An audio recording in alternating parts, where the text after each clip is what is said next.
All right. Hello again, adventures, and welcome to another exciting episode of Designing New Dragons. Join us as we create what may be your new favorite character. If anyone watched the Discovering New Dragons on Monday, you know what time it is. It's morphin' time! And yeah, we're going to create some Power Rangers. As I mentioned in Discovering New Dragons, I'm a huge fan of the Essence 20 system in general, and specifically the Power Rangers version of Essence to 20. Don't get me wrong, G.I. Joe's cool, Transformers is super cool, though I got to admit, I'm going to be much more excited about Transformers when they release Beast Wars stuff than when just the basic Transformers stuff, because Beast Wars was my introduction to Transformers. When I was a kid, that's what I watched, and it was amazing, and it still holds up. I'm rewatching it now. It still holds up. So anyway, we're going to create some Power Rangers. And, yeah, I think the best thing that we can do is really just start by following the character creation in the core rulebook. Now, I am going to say this right now. Again, they just released a new core book, or a new source book, that introduces 3 new Rangers. We're not going to be making one of those in this first video, but you better believe one of the 3 Designing New Dragons episodes is going to be involving either a Silver, a Gold, or a Phantom Ranger. However, since this is the first one, and I have a decent amount of experience in building Power Rangers characters because, again, I ran a Power Rangers mini campaign, and so I helped all 4 of my players build their characters. But it's still something that I'm not particularly great with. So we're going to start with the basics and then start getting into more interesting, weird aspects of things that you can do. So that being said, let's go to the core rulebook, and we should probably go boom. As I mentioned before, for me, if you want to release an RPG in this day and age, you have to have a form fillable. You've got to have a form fillable character sheet. Again, it's not just, for people that want to play online. I used form fillable character sheets for D&D 5th edition for years when I was doing the Adventures League stuff. All of my characters were built using form fillables because, again, with this, I can't write. And even before my tremor, my handwriting was atrocious. And so it was always easier for me to type everything out and then print it off and use it as a physical table, or what's becoming increasingly more common now with the various apps and things like that, like D&D Beyond, and there's a bunch of third-party ones that have let you do it for years. Is you'll actually have all your character sheets on like your phone or on a tablet, and then you don't need to bring anything. You don't need a pencil or anything. You can do it all right on the tablet or phone, and that's really cool. And these form fillable PDFs are very useful for that. So, and anytime I do a Discovering New Dragons or Designing New Dragons, if there is no form fillable character sheet, I'm not doing it flat out. It's too difficult to try and create a character in this format if I don't have something I can show you guys. So yes, any budgeting game designers that are watching this stuff and going, hey, it'd be really cool if my game could be on there. You need a form fillable character sheet. Do it, make it work well, and then we can figure out what we're doing. So that being said, I've made mention of this before in reviewing the Power Rangers RPG core book. I think the book is printed in the wrong order. And what I mean by that is they introduce character creation before they introduce how the system works, and I think that makes it significantly more difficult to build a character because you don't actually know what any of these essence scores actually do. And you don't know what skills are going to be useful and what skills are not going to be useful. So asking someone to create a character before knowing how the core functions of the system works just doesn't work. That being said, again, I have run the game. I have read this book over and over and over again. I know how it works.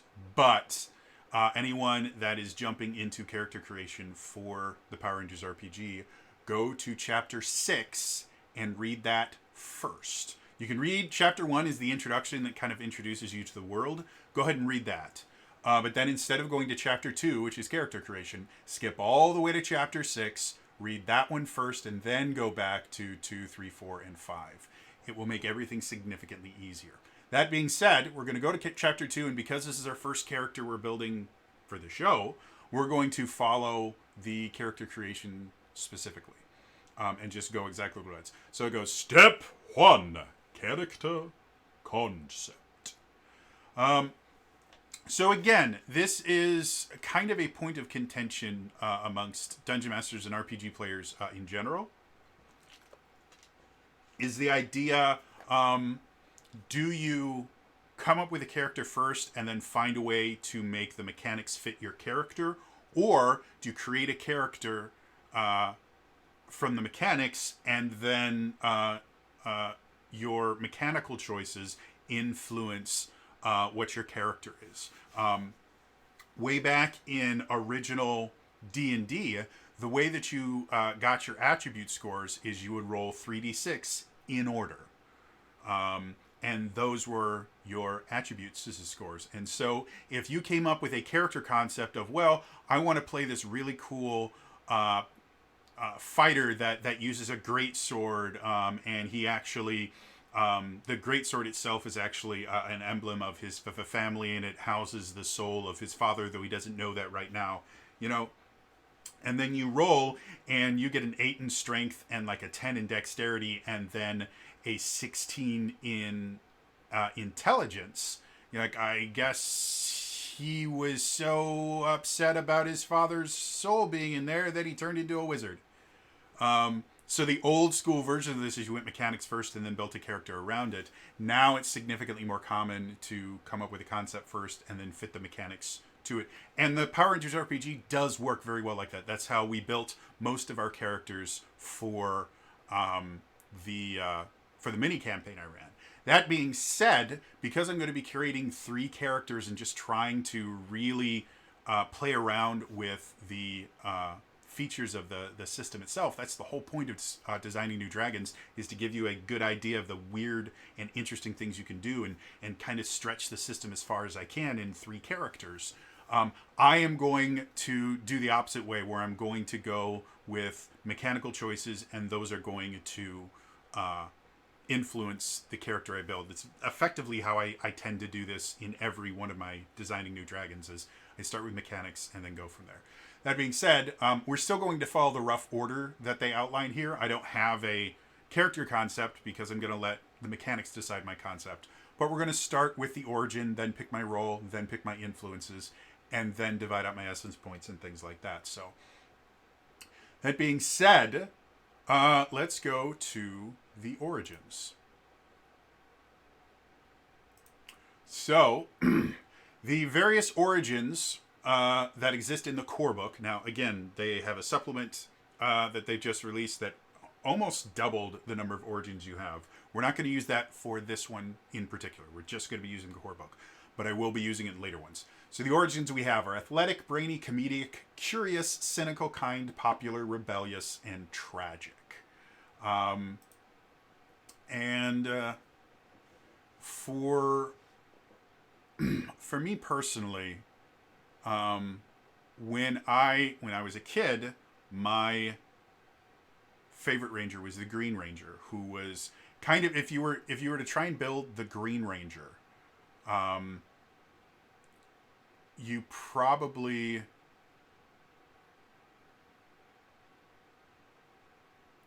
might want to go with like athletic might fit pretty well because he came in as a martial artist and he's part of a martial arts tournament and things like that. Or if you go with kind of the what happened to him later, you could go with either rebellious or tragic. Tragic fitting really, really well because he was basically kind of brainwashed and used as a weapon against the people that eventually became his friends. And so that tragic aspect really made sense. However, as Power Rangers went on, I started to really identify with the more kind of clownish, funny Kiki characters. Like I really enjoyed Xander in Mystic Force, or Adam in Mighty Morphin all the way through Turbo, because Adam tended to be a little bit of the comic relief. And a character concept I've been thinking about for a while that I thought would be really, really fun is basically, this will date me slightly. I'm a huge fan of Homestar Runner.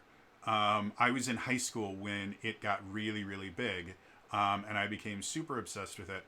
In the character of Hamsar, I think from a storytelling perspective and just from like an acting perspective, I think it's a really fun idea of a character that, you know, communicates entirely in these non sequiturs and every so often will bring up just weird things. They kind of do that in a few other characters like River Tam from Firefly. A lot of the stuff that she does seems like non sequiturs. And it's all based on the idea that her mind is kind of fractured in that. But I really kind of like those characters that they just kind of don't fit in. Not, you know, the outsider where nobody loves me, but just one of those people that just genuinely is cut from a different cloth and views things differently. I'm kind of like that in real life. And so I just realized this is like, come on. Sorry, that was like awkwardly spaced, and it was annoying me. So now it's not as awkwardly spaced. All right. That being said, so I think the origin I'm going to choose is actually the Oddball origin, because I just like it. I think I like the idea of a character that just randomly says, like, the human body can be drained of all fluids, and, you know, I can't remember what the exact time was. It's a line from River that River says, and it's funny and interesting, and I like that. So, yeah, I think we're going to go Origin, we're going to go Oddball. And that starts us with some starting things. So the first thing it gives us is starting health. So we start off with 2 health, which is nice. Our essence score increase options. I can increase any essence score I want by 1. Because I haven't really picked my role yet, I'm going to avoid assigning it to any of these just yet, because I think it'll be more fun for us to kind of figure out which role we want and then use that. Actually, no. You know what? Just because I think this will be fun, I think I'm going to put the +1 into social. Simply because I like the idea of them being a very kind of social character, despite the fact that they very often do weird, strange things that nobody understands. So, yeah, we'll go with social. And then bonus skill levels. You gain the following list of skills to acquire at the D2 skill die, or add a specialization to said skill if you already possessed it. So,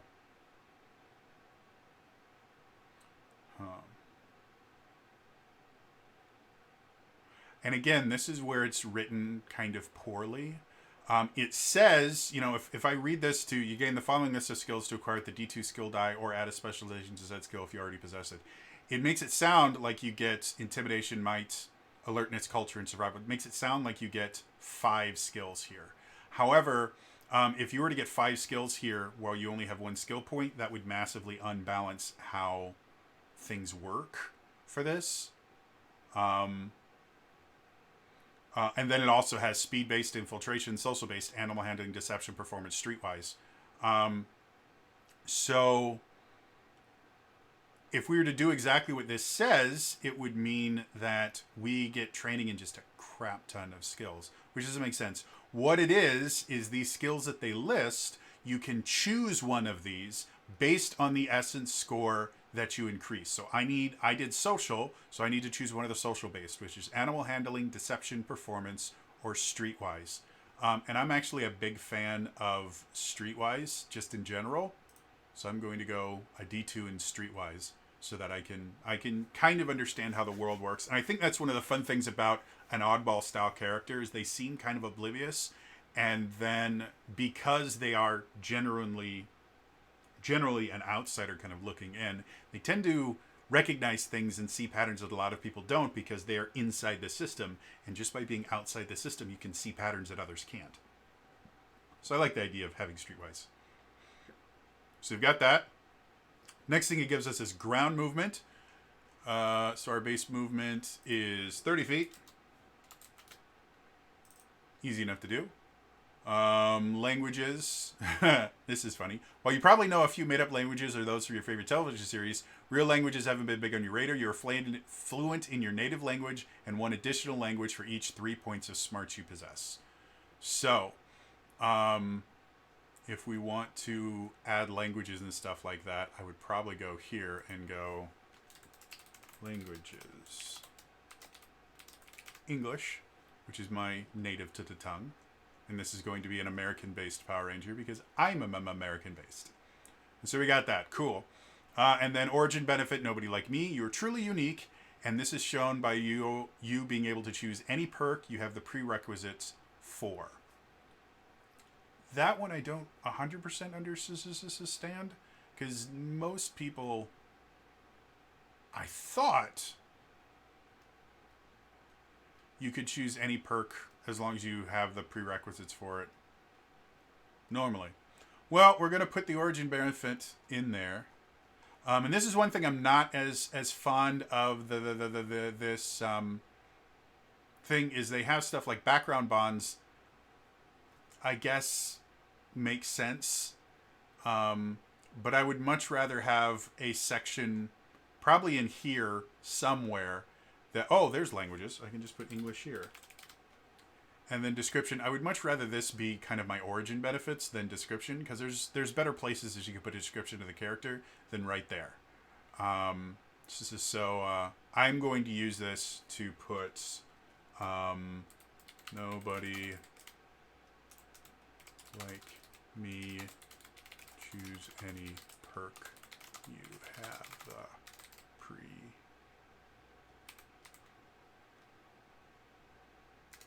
rex for. Okay.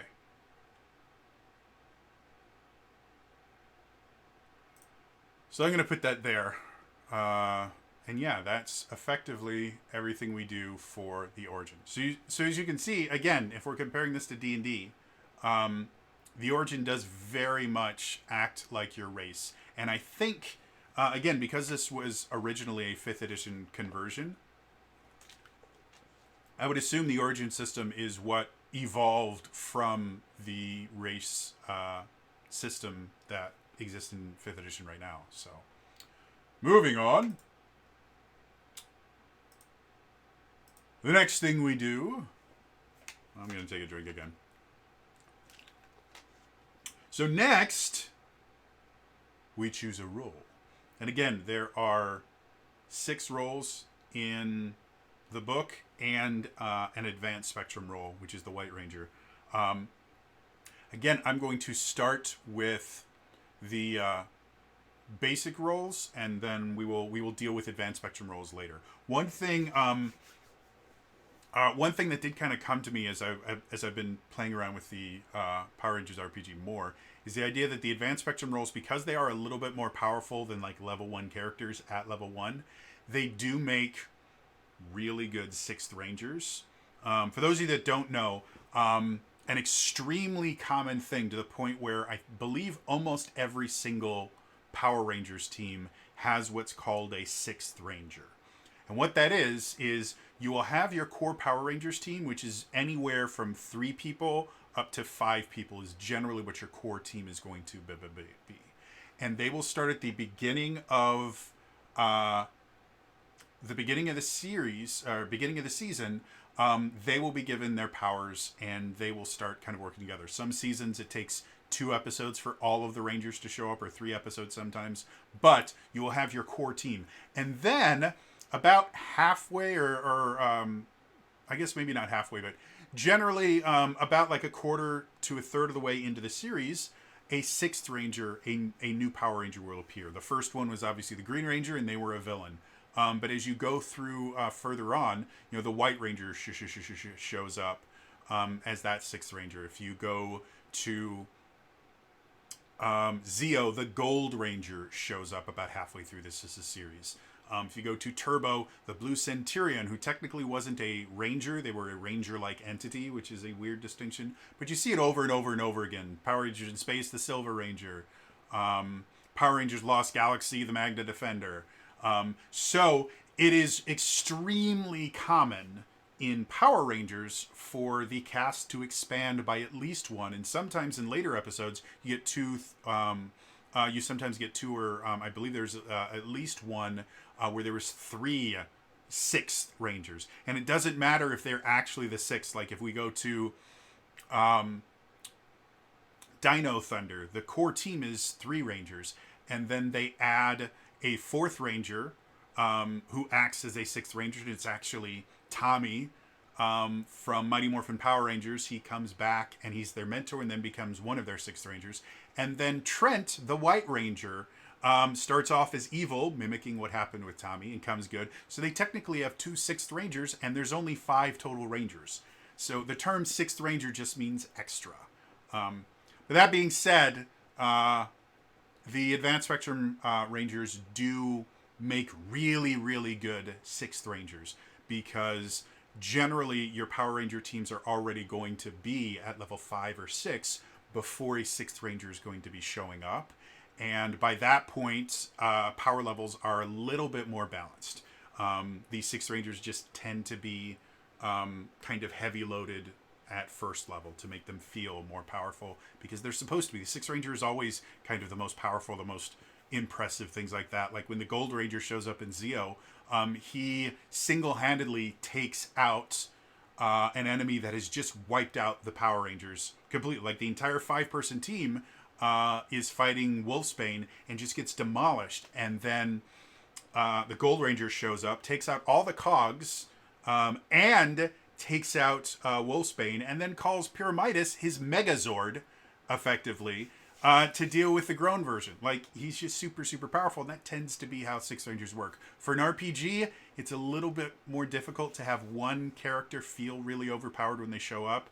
And, again, a lot of times introducing new players to a campaign is not something that a lot of Dungeon Masters do. I do it on the regular basis, because that's just how I run my games. And I'm always making sure that I have enough players to keep playing if somebody has to leave or something like that. That's why my games last as long as they do. Yeah. Anyway, let's build a Ranger. So black, blue, green, pink, red, and yellow. Because I've mentioned this before, I'm a monk main. I like playing monks. The Yellow Ranger is kind of a monk. Like, their abilities are very monk-like. They're fast. They get extra attacks. They're very monk-like. I think I need to build a Yellow Ranger. Again, I mentioned this before. I have an entire video called Fixing the Power... I have 2, actually, called Fixing the Power Rangers RPG. And it's basically just changing things around a little bit so that the roles are not linked to your color. And your color is actually linked to your origin instead. So in this case, I'm actually going to use the role title that I created, because again, I don't like limiting myself to a specific color. And then my origin. For the origins, I did give suggested colors where origins can fit for multiple colors. So the funny thing is, for the Oddball, the 2 colors are yellow and green. And I have to be a huge fan of green in general and the Green Ranger. So we're going to be a Green Ranger, but we're going to use the Speedster, which is what I call the Yellow Ranger. We're going to use the Speedster roll. We're going to start at level 1. Okay, so what does that mean at level 1 for the Yellow Ranger? So what we get we get our personal power regeneration is we can regenerate 3 power per day. Which I wonder if there's a place on here for that. Powers. That would be another thing that would be very useful. They have a Zord section. We're not going to be doing Zords because you don't get Zords until 3rd level. We're just building 1st level characters. So I think I'm just going to put under, I guess under description as well, I can go power regen 3 per day. So, yeah, so I know that. And then my personal power capacity, I'm assuming, yeah, personal power, that's where I actually have it. And I start with a personal power capacity of 2. So we got that. Cool. Training, I have light armor. So we're going to go here. And I think I'm just going to go for notes here. I don't need languages, but I'll go armor training. That sucked. Which is light armor. And then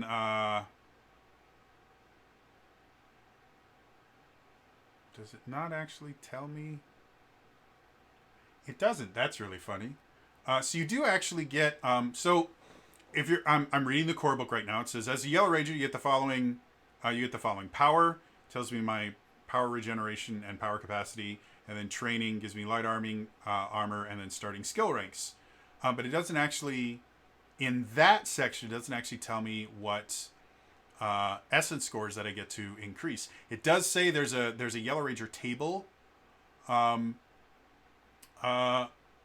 it does tell you what they are there, but it doesn't tell you anywhere else. So I'm gonna go. I get 2 there, and I get 1 there, which is cool. And then for starting skill reeks, I can get +1 to acrobatics or initiative, +1 to finesse, and then +1 to alertness. So we're going to get alertness. So that, again, you should have as many training as you have essence points. So if you're ever wondering, have I put enough things in here? That's how you can tell. So alertness goes under smart, and then I'm going to choose initiative because I like being trained in initiative. And then finesse is the other one that I get. So that's what I get from that. And then I do get some grid equipment, which is inventory. I get a wrist communicator. I get power morpher. I get a blade blaster. We're just going with the stuff that it says here. Obviously, if you're creating your own rangers, you may not use the blade blasters as their sidearm. You may create something different. For the Knight Sentinels, which is my Power Rangers team, I believe I gave them swords and crossbows. Or it might have been sword. Yeah, no, they get like a small kind of short sword kind of thing, and they also get a crossbow for their ranged version, which is what most sidearms are. Is you'll have a melee and a ranged. But here we're just going to go with the blade blaster, and then it says 2 light power weapons. We're going to put this here: 2 light power weapons. Helps. Weapanos. How about weapons? All right. And we're, as part of the character creation, because I've mentioned this before, your equipment is a really big part of playing your Kika character. So we are going to design their power weapon. So their particular power weapon is meant to be dual-wielded light weapons. So remember that. And then we have its morphin time, which we don't need to worry about right now because that's how everything works. And then the other power that we have is called Triple Strike Attacks. So we're going to go down. Oops, we're not going to go there. We're going to go We're going to do powers. We're going to say triple. Oh.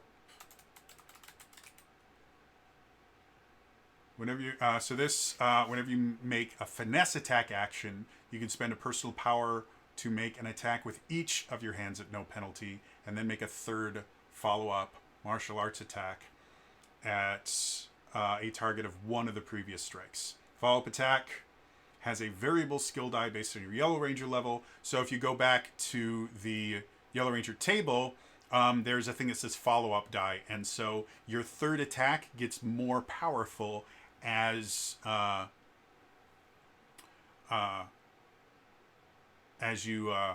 go. So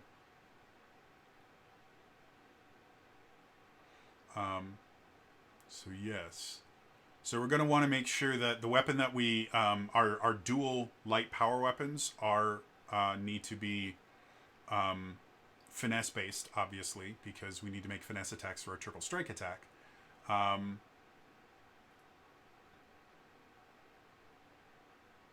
yeah, so that is everything that we get from our roll. So we have our not trip strike attack. Let's try that again. I can't spell at all. Triple strike attacks. Is it attacks or just attack? Yep. So, and again, that is effectively flurry of blows. Like, this is how it works, is flurry of blows. So, we've got that. Now, we need to choose influences. So, moving on. Let's pick some influences. So, as I said before, I am a big believer in the idea that your flaws are what make your character interesting.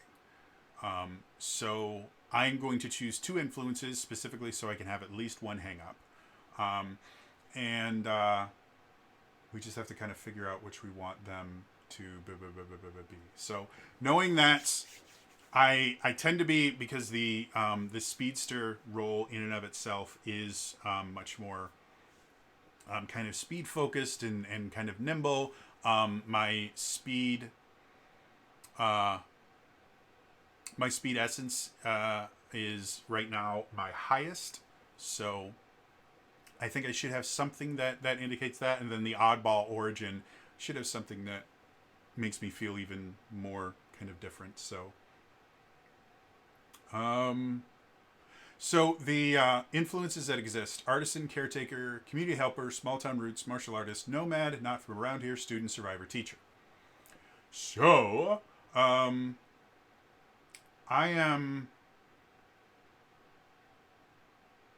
a big fan of artists in general. I'm trying to think.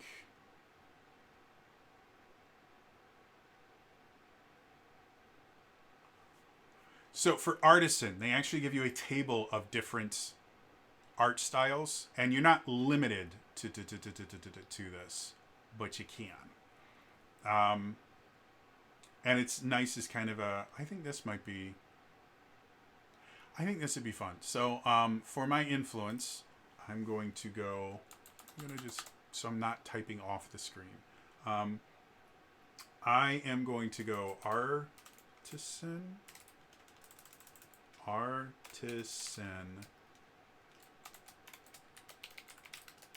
I'm a cook. I enjoy cooking and things like that. That actually is, fun fact, the Yellow Ranger from Zyuranger, which is the Sentai version of Mighty Morphin Power Rangers. The Yellow Ranger, first of all, was a dude. Second of all, was kind of the comic relief of the team. And one of the things about the character was he was just obsessed with food. He was always looking for something to eat. And that's actually something that shows up in Yellow Rangers throughout Sentai, is kind of an obsession with food. It goes for a little while. So I like the idea that despite the fact I'm not calling it the Yellow Ranger, and I'm definitely going to be the Green Ranger, I'm still going to be a cook. So you've got that.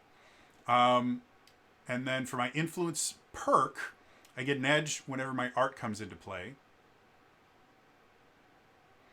And then I also get an edge on social and smart skill tests when your art style up applies. So if I go to, I think I'm going to put that under, because we have this background bonds thing. which is a thing. There's background bonds and they're role playing aids. I used to use them all the time when I would create pre-generated characters for the Adventures League because they have the same basic thing. But I generally don't use it for my own characters because they come up with their own backstory and I don't use these things. So I think I'm going to avoid using background bonds here and just use it to lince my influencer perks. Or I guess I could put it just in my perks here. I'm not a huge fan because there's not a ton of space here for perks. So I think I might just, if I were to play this character actually moving forward, I might just use background bonds as an overflow for perks because there's probably going to be quite a bit. And I'm not going to have enough room for them. So we'll go influencer edge and cooking is involved or social smart skill tests about cooking. Okay, so we've got that. Now we need to choose another one.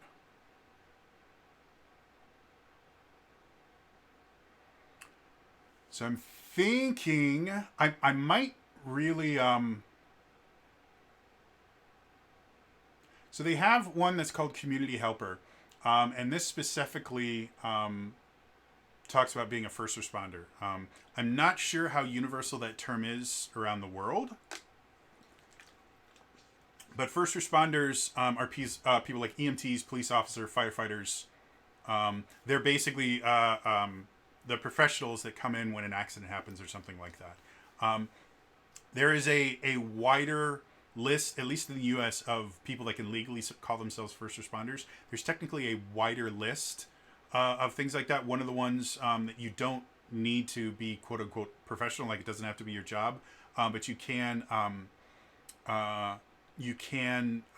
basically be kind of a trauma first responder, where they get specific training and are certified, but aren't, like, that's not their entire job. To when an accident happens, they can help people kind of psychologically deal with the shock and everything that you go through when something like that happens.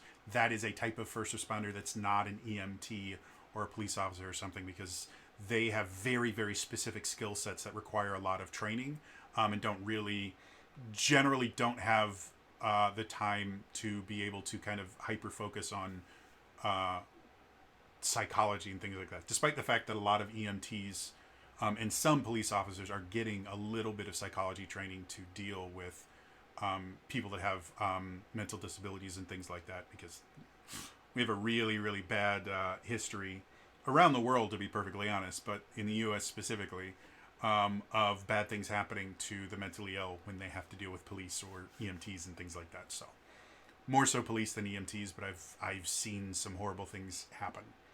I've experienced some of them. So anyway, I thought about being community helper, but when I read community helper, I was thinking more of just someone that helps out around the community, and I thought this could be someone that maybe they help out at a soup kitchen. But I don't think I'm going to choose that. Then we could do martial artists, but that's kind of the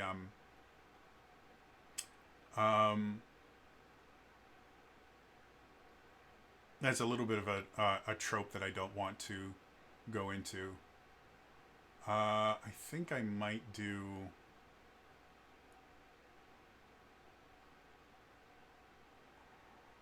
No, there is one called Caretaker.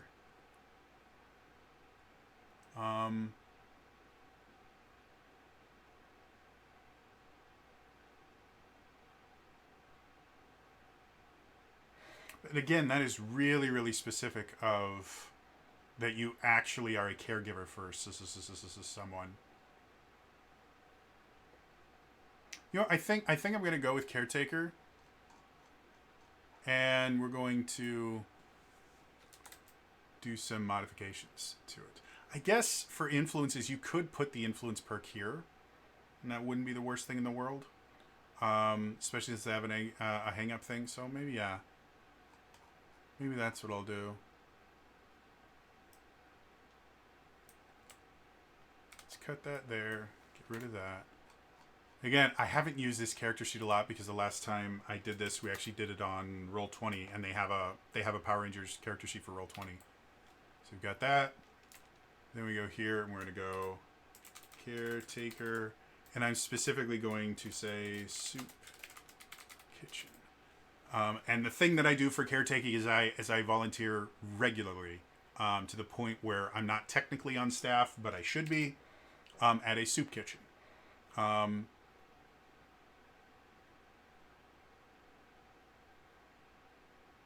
And then, see, this is where the influence perk gets a little bit weird. You get an edge for all medicine and group checks, and give an extra edge to those you aid with a lend assistance. So, edge for medicine and group checks. Give extra edge for lend assistance.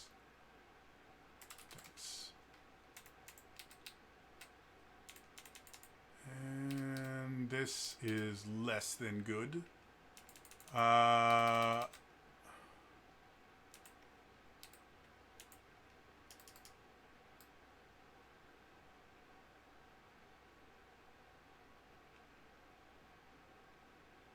Trying to think if there's... I spelled that wrong. Maybe I didn't. How do you spell assistance? I'm so... Oh, it helps if I actually put... There we go. So, I'm so bad at spelling. So, this is something I'm not super fond of. Because, again, if you're using this digitally, that's perfectly fine. However, if you print this off, it's going to cut that off there. I would much rather... one of the ways you can set up a form fillable is the text just gets smaller if you start typing too much.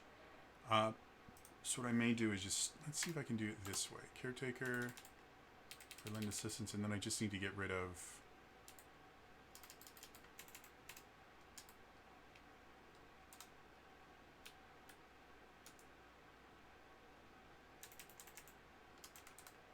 Do that.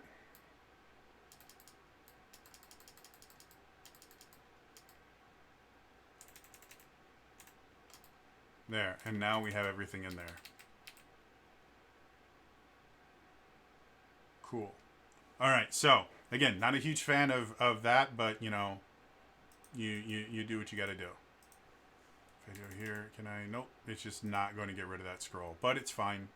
We can see it, and that little plus won't annoy me too much. So we get to choose a hang up. So I mentioned before, one of the kind of strategic things you can do is you only take this the hang up of the second influence that you pick, instead of both of them. So, looking at both of the hang-ups that exist for Artisan and Caretaker, I can kind of choose, because I can just say, well, I took Artisan second, or I took Caretaker as a second.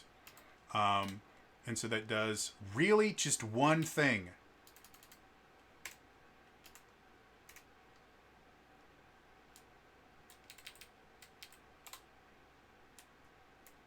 That is hilarious. Let's get rid of that. Wow. All right, so now we're done. So, the hang up for Artisan. Hang up is basically you suffer a snag on smarts and social checks unrelated to your art while you're actively involved with your art. So while you're cooking, you become hyper-focused on cooking. And then if you're a solo artist, you hate having to share the spotlight with other artists, and you suffer a snag on social checks when around them. If you're a collaborative artist, your desire to talk about future art projects causes you to lose focus on the task at hand. So that's one thing. And cooking can be a collaborative process if you do professional cooking. I just realized another way I could do this is just have that happen. Whatever.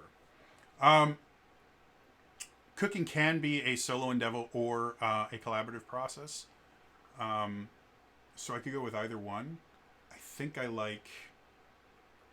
think I like the artisan one, but we're going to look at the caretaker. Your commitment to your charge takes priority over others, even those in more immediate danger. You will always ensure the safety of those you are responsible for before engaging in combat or even helping your team.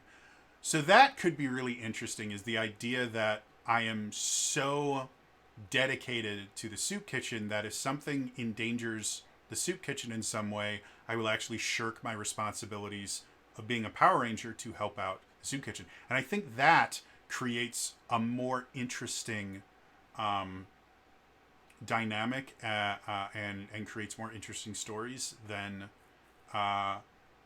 the artisan one. So I think I'm going to go with that. So I'm going to just copy and paste some of it from the PDF. Fun fact, when you copy and paste something from a PDF, it will,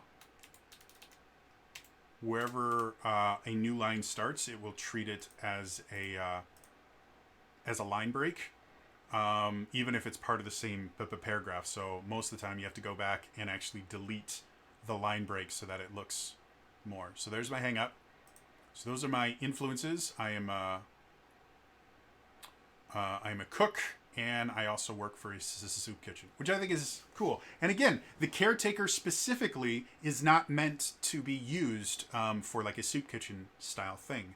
It's meant to be for you taking care of an elderly grandparent, or you're the ones they specifically said, a nanny, a babysitter, a hospital volunteer, things like that. It's not really meant for soup kitchen specifically, but I like that. I think it's really interesting and fun, and it's broad enough that I can do that.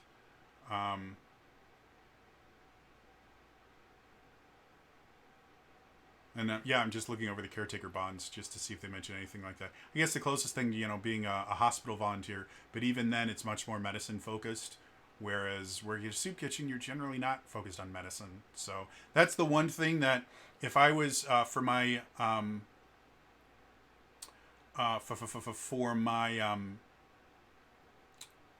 if I was building this character, I would probably talk to my game master and go, hey, can I, instead of having edge on medicine checks, because I'm not really in a medical profession, could we change that to, I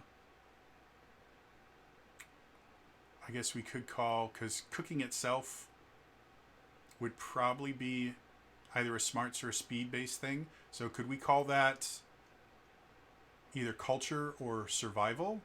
Because cooking is a kind of survival thing. Yeah, can we replace medicine for survival? And that's what we'll go. And then just give it the caveat of survival as far as it involves food in general. Because survival can be a lot of different things. But so yeah, that would be the one thing that I would do in this campaign, to just go, hey, can I trade this skill for another one? Yeah, I think overall that would work, and the system kind of supports the ability to do that if you are, if you're familiar enough with how things work. So, so yeah, we get rid of medicine, put in for all medicine and group. Is medicine a skill? I'm gonna, before I do this absolutely completely wrong, I think it might be a specialization under science. Yeah, science medicine. So we could call survival cooking. Is there... let's look for survival. Foraging, hunting, specific environment, weather prediction. I guess they don't have it there. Do they have a cooking thing here? I'm totally gonna check. They've got to have a cooking skill somewhere. Culinary arts. Oh, it's performance. So yeah, we could call it performance then instead, because culinary arts would be cooking. So yeah, we can go, yeah, can it be specifically culinary arts instead of medicine? And that makes more sense. Cool. I like this. I think it's turning cool. So the next thing that we do, we're going to go back to character creation. So we've chose our origin, we've chose our role, we've chose our influences. And then assign your essence points to essence scores. So we have 12 additional essence points that we can dole out. And bare minimum, everything has to have at least one in it. So, because of how this character is built, I think I want to go... and I just want to see if there's a max. I want to say you can't put it more than either 5 or 6. You march points. If you make a character focus on character skills, what they do. Establish your defenses. Determine your skills. Okay, so it doesn't actually say. I thought there was somewhere it said at character creation you can't have higher than, I thought it was like a 6 or 7. But I might be wrong about that. But I am going to go for speed. I'm going to put that up to 6. So I put 4 there. For strength, I'm going to put 2. So that brings us up to 6. I have 6 more. For social, I'm going to go 5. So that gets us 4 more there. And then here I'm going to go 3. So total, you should have 16. And if I did the math right, we have 5 and 5 is 10. Because we have 2 plus 3 is 5. Plus another 5 is 10. Plus 6 is 16. So I have the total number of skills essence points that I'm supposed to have. Now we get to determine our skills. And the way that it happens is for each point in here, you get training in a skill or you gain a specialization. And I tend to like to have at least one specialization for my characters. And for this one in particular, I'm going to, because I have 5 social points, I'm going to go 1, 2. You don't have to fill both of them, but I like doing that because it makes it easier to count. So 1, 2. Specialization is going to be 3 for culinary arts. So you've got that. So I've used 3. And I already have a point in Streetwise from my thing. So that's 4. I have 1 more that I can put into here. And I think... What specializations do we have in Streetwise? Black market, crime, gossip, transportation.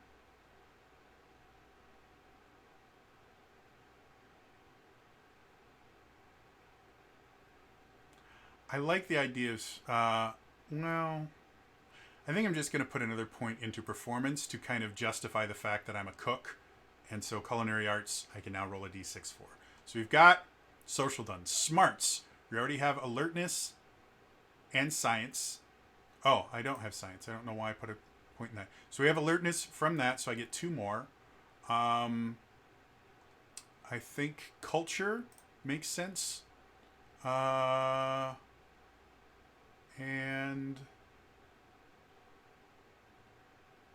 I think I might put another point into alertness just because it's very useful. Especially, again, the oddball character that we created, that one of those people that kind of watches from the outside, they would be a relatively alert person because they're used to not being a part of everything. So I like that. For speed, I have 1. I have 2 already, so I have technically 4 more I can put. I'm definitely going to put 2 into finesse because that's going to be our attack thing. And I like being good at attacking. I like infiltration, so that's 3. I think actually I might not put something into finesse. I'm only going to have a d4 there. And then I want infiltration, just because I like, again, that oddball, them being able to get into places because people just look at them weird. They might be used to doing that. And then I think I'm going to go driving. I don't normally do stuff for driving, but I think that'd be cool. So I have 1, 2, 3, 4, 5. 1, 2, 3, 4, 5. I've got 1 more because again it's 6. So I think I might. Do I want to do that? What do I want to do? I might do targeting because that's how you use your ranged attacks, but they are a very kind of melee based thing. I could do a specialization specifically in the weapon that we're going to create, But I don't know what that weapon is yet. So I think all I'm going to do is...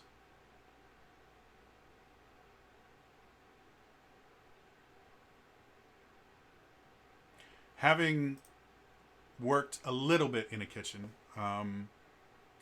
being nimble and being able to move around a lot is very, very useful. So acrobatics would be a definite thing. And then for strength, I like the idea of conditioning. Conditioning just increases your hit points. There's no conditioning rolls. All it does is increase your hit points. And it's very, very useful. So that's one of the things that I'm going to do for that. And then might is like strength-based attack rolls. Intimidation is exactly what it sounds like. Brawn is like physically moving stuff. And then athletics is just kind of your overall being athletic. And I think, again, not only from working in a kitchen, but my father was a chef. My uncle is a chef. I know that it's a bit of a tense thing. So I'll put athletics in there because, lifting an entire side of beef is heavy. I'm going to real quick, just so I understand the difference between athletics. Right? So general physical aptitude that makes you at ease when performing hurling an object like a football or a rock with a general degree of accuracy, climbing a sheer cliff face, stuff like that. Where brawn,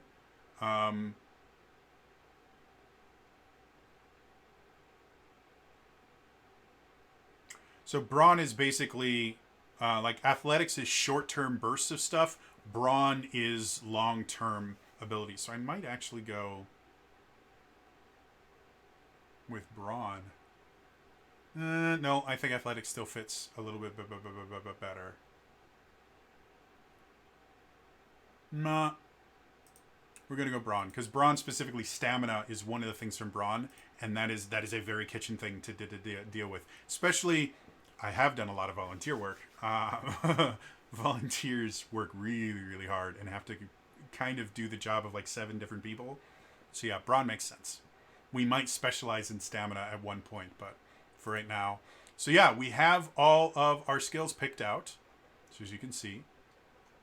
So if we go back to character creation, and then determine your skills, and then the next thing, and we have to go here because our health, because our conditioning goes up to 3. So don't forget that. And then describe your character,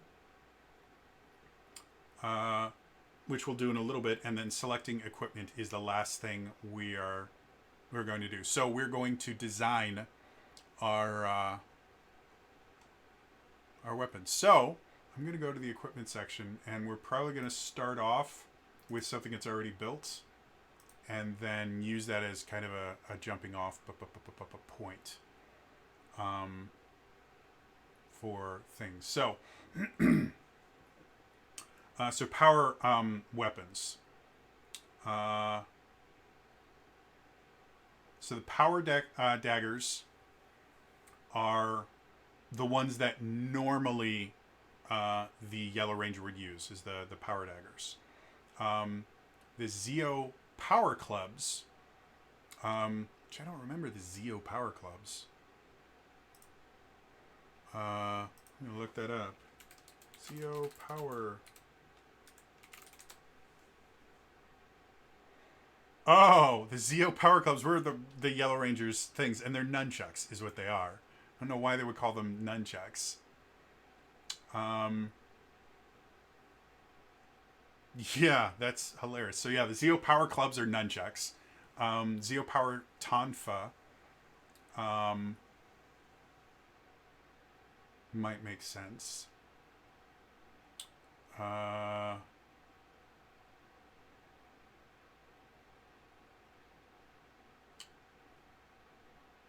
The Star Chargers were a turbo thing where they were literally they were like shocking punch things, so that could be interesting. And then just other weapons. So martial arts, finesse, medium, melee, rapier, katana, kopesh, close combat, bludgeon.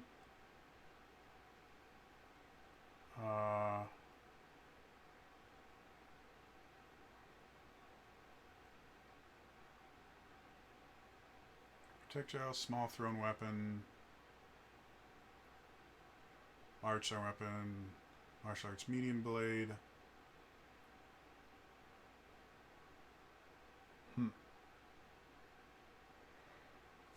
So you can just build one entirely on your own, which might be what I'm doing here. How do I standard limit? Standard issue carry limits. So projectile size, integrated, sidearm, medium, long.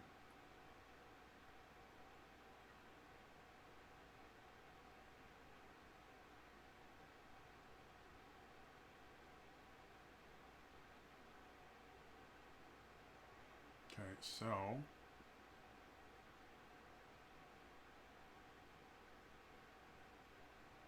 sorry, I'm reading stuff right now. So it's definitely going to be a finesse weapon because we want to use finesse to be able to use it. I'm thinking it might be sidearm sized. And I'm just checking to see if there's, because it says a light. If we go back to our equipment, 2 light power weapons, and I'm just checking to see if light is an actual trait, which it isn't, as far as I can tell. So, yeah. So I think we're going to. So for this character, all right. So let's go back. They are a cook. And I wouldn't mind that being something that kind of influences the power weapon that they have. And something that would be very, very simple and basic was to give them a pair of effectively chef's knives. Because using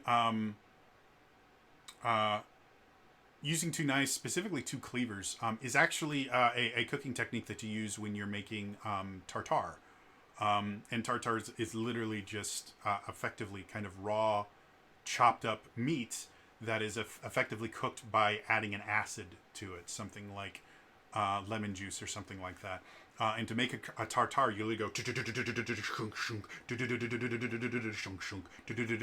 So giving him a pair of knives actually would kind of fit the cooking thing. I think that's what I might do. And again, because we already have the power daggers as something that already exists, it means that I have significantly less stuff that I have to come up with as far as how it works. So I think that's what we're going to do. And weapons. So we're going to change these here from 2 light power weapons to the power knives. I don't know why that happened. We're going to call these power knives, and we're going to say 2 of them. And then the power knives, if we go here for the weapon, so we go weapon, power knife, range is reach, hands is 1, not A. How about 1? Traits is finesse, melee. And see, as you can see here, the more you type, the smaller it gets. The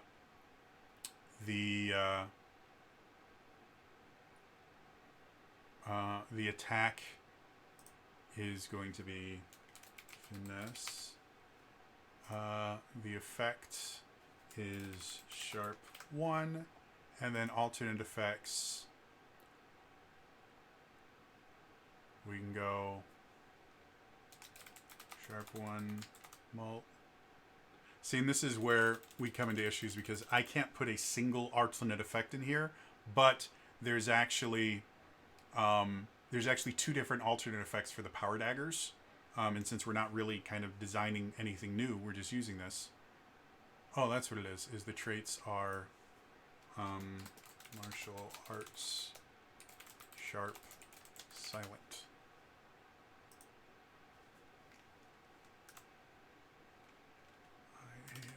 Martial arts. Why can I not? Martial. There we go. So this, in and of itself, it's so small that I can't really describe much of anything here. Because there's not enough room. And that's another thing that I'm not particularly fond of, because of how important the weapons are when you're when you're playing your character, just how differently they make you work. The alternate effects are a really, really big deal. So I think I might go here and give, for my inventory, I'm going to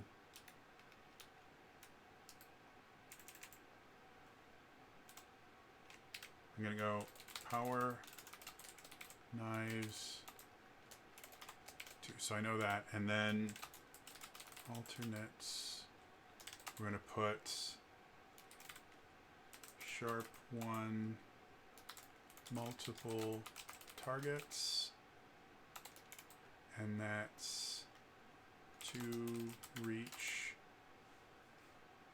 And I'm going to copy this out of here just so I don't have to. Oh, it doesn't let me do a.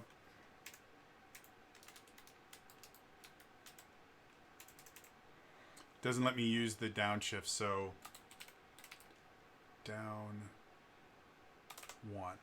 We'll do that for downshift 1. Okay, and then we'll semicolon. The other one is energy attack 1 time and encounter.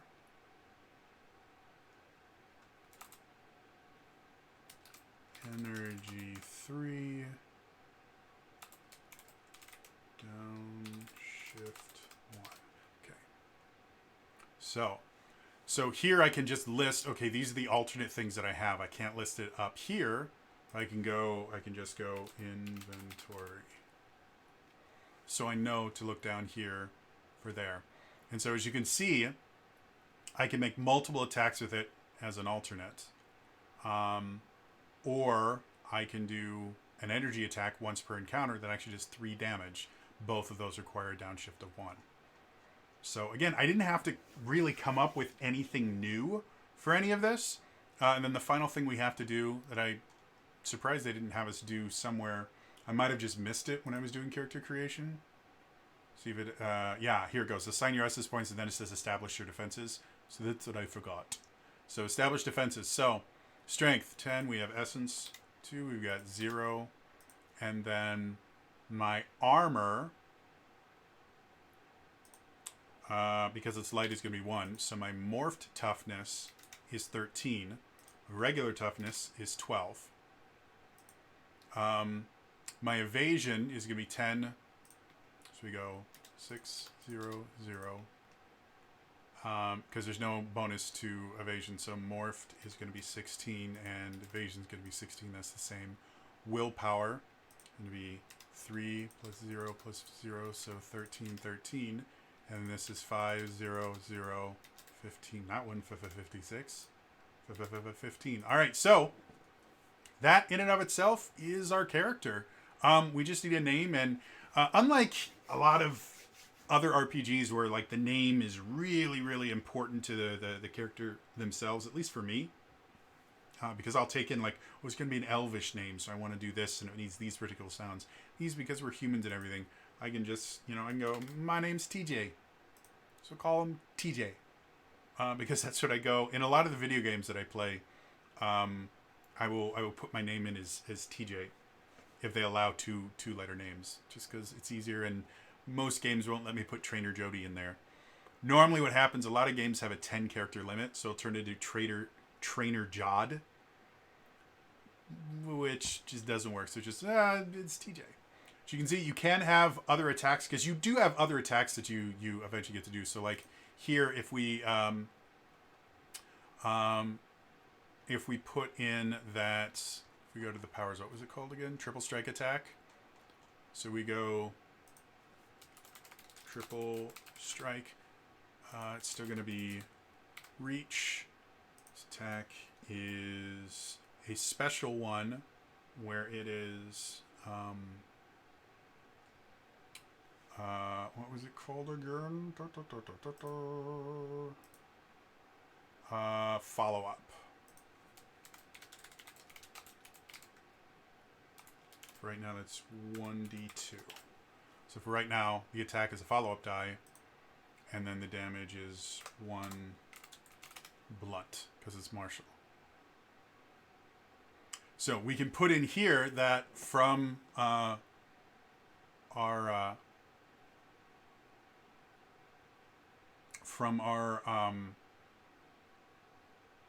roll, we get this special thing.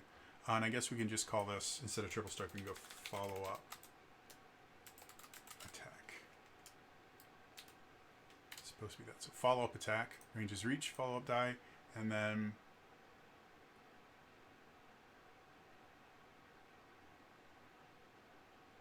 it doesn't actually say what the damage type is for that, but because they call it a kick, an elbow, or a headbutt, I'm just going to call it blunt. So anyway, this is TJ, the oddball speedster Green Ranger that happens to be a cook that volunteers at a soup kitchen. So as you can see, it took us a while because I had to kind of go through a bunch of things. The rest of them will be much faster. And as you can see, eventually when you make your Zord, you can put all that stuff here. And you can even, your Megaform Zord or your Megazord, you can have all that stuff here too. So all that is in the form fillable character sheet that I linked in the Discovering New Dragons. So this is our character. I think they're cool. I think this would be super fun to play. But anyway, that is going to be all for me today. As always, remember to like the video, subscribe to the channel, hit the bell icon to turn notifications on. All those things are super important. In the comments down below. What would your first character be for Power Rangers? Would you want to go the Speedster route? Would you want to? Do you prefer using the color rolls? Do you want it to be, all the Black Rangers are all the same and things like that? Let me know in the comments down below. Otherwise, again, that's all for me today. I'll see you guys next time. All right? Bye-bye.